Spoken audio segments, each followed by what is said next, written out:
తాజా అంశాన్ని చూస్తున్నాం. 3 గంటలకు సమావేశమైన మంత్రివర్గ సమావేశం కీలక అంశాలకు ఆమోదం తెలిపింది. మరింత సమాచారం మా ప్రతినిధి కృష్ణ అడిగి తెలుసుకుందాం. కృష్ణ, చెప్పండి, కేబినెట్ నిర్ణయాలేంటి? సమావేశం ముఖ్యమంత్రి చంద్రబాబు అధ్యక్షతన కొద్దిసేపటి ముగిసింది. ఇందులో ప్రధానంగా ఉద్యోగ మౌలిక వసతులు, వ్యవసాయం, పట్టణాభివృద్ధి, పెట్టుబడులు వంటి అంశాలకు కీలక నిర్ణయాలకు ఆమోదం తెలిపినట్లుగా తెలుస్తుంది. ప్రధానంగా కనుక చూస్తే ఈ మున్సిపాలిటీలకు చెందిన ఆస్తుల లీజ్ రెన్యువల్, అలాగే అద్దె నిర్ణయ విధానాలు సవరణలకు మంత్రివర్గం ఆమోదం తెలిపినట్లుగా తెలుస్తుంది. అలాగే రాష్ట్రంలోని అన్ని పట్టణ స్థానిక సంస్థల్లో కూడా మ్యూచువేషన్ ఛార్జీలు ఒకే విధంగా అమలు చేసే చట్ట సవరణ బిల్లు కూడా కేబినెట్ ఆమోదం తెలిపినట్లుగా తెలుస్తుంది. అలాగే రాజధాని అమరావతిలో సంబంధించి పలు కీలక నిర్మాణాలకు సంబంధించిన పరిపాలనా అనుమతులకు కూడా మంత్రివర్గం ఆమోదం తెలిపింది. ఏదైతే మొత్తం 20కి పైగా ఎజెండా అంశాలతో ఈ మంత్రివర్గ సమావేశం అనేది జరిగింది. ఇందులో ప్రధానంగా కనుక చూస్తే ఎస్పీఎఫ్ పోలీస్ శాఖలో స్పెషల్ ప్రొటెక్షన్ ఫోర్స్ 2000 బ్యాచ్ కి చెందిన 385 మంది కానిస్టేబుల్లను హెడ్ కానిస్టేబుల్ గా పదోన్నతి కల్పించే ప్రతిపాదనకు ఆమోదం లభించింది. అలాగే రాష్ట్రంలోని అన్ని పట్టణ స్థానిక సంస్థల్లో మ్యూచువేషన్ ఛార్జీలు ఒకేలాగా ఉండే చట్ట సవరణకు ఆమోదం లభించింది. అలాగే ఈ హైకోర్టు, జిల్లా న్యాయస్థానాల్లో చీఫ్ కోర్టు మేనేజర్, అలాగే సీనియర్ కోర్టు మేనేజర్ తో కలిపి మొత్తం కొత్తగా ఒక 21 పోస్టులు కొత్తగా సృష్టించేందుకు మంత్రివర్గం ఆమోదం లభించింది. అలాగే ఢిల్లీలోని ఏపీ భవన్ లో అడ్వకేట్స్ ఇన్ రికార్డ్ కార్యాలయంలో ఆఫీస్ మేనేజర్ పోస్టును సెక్షన్ ఆఫీసర్ గా అప్గ్రేడ్ చేసే ప్రతిపాదనకు మంత్రివర్గం ఆమోదం లభించింది. AP institute of rural development ETC శిక్షణ కేంద్రాల్లో 20 పోస్టులు, ఇందులో 6 రెగ్యులర్ పోస్టులు, అలాగే 14 అవుట్ సోర్సింగ్ పద్ధతులను సృష్టించే ప్రతిపాదనకు కూడా మంత్రివర్గం ఆమోదం లభించింది. అదనంగా మరో 9 ఆఫీస్ సబార్డినేట్ పోస్టులను కూడా అవుట్ సోర్సింగ్ ద్వారా భర్తీ చేసే ప్రతిపాదనకు కూడా మంత్రివర్గం ఆమోదం లభించింది.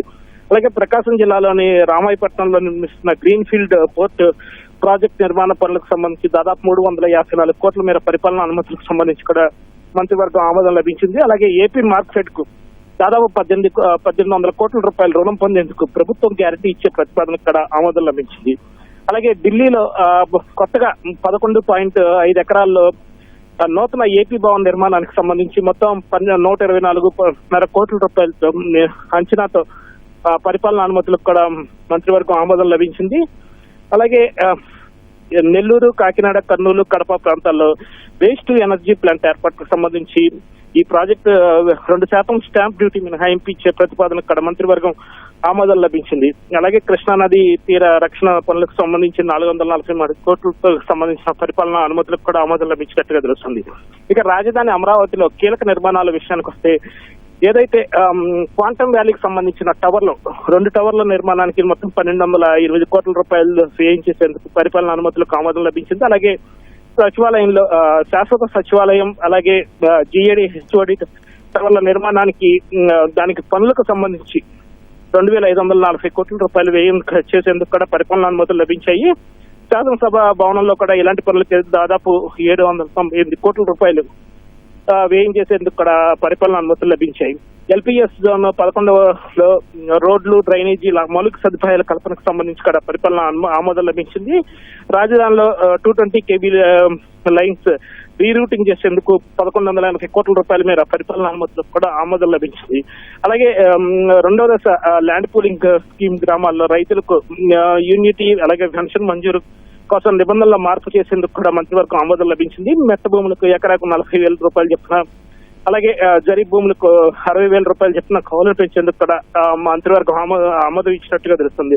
ప్రతి ఏటా దీన్ని 3,000 చొప్పున, అలాగే జరీబ్ భూములకు 5,000 చొప్పున కూడా 10 ఏళ్ల పాటు పెంచేందుకు కూడా ఆమోదం తెలిపారు.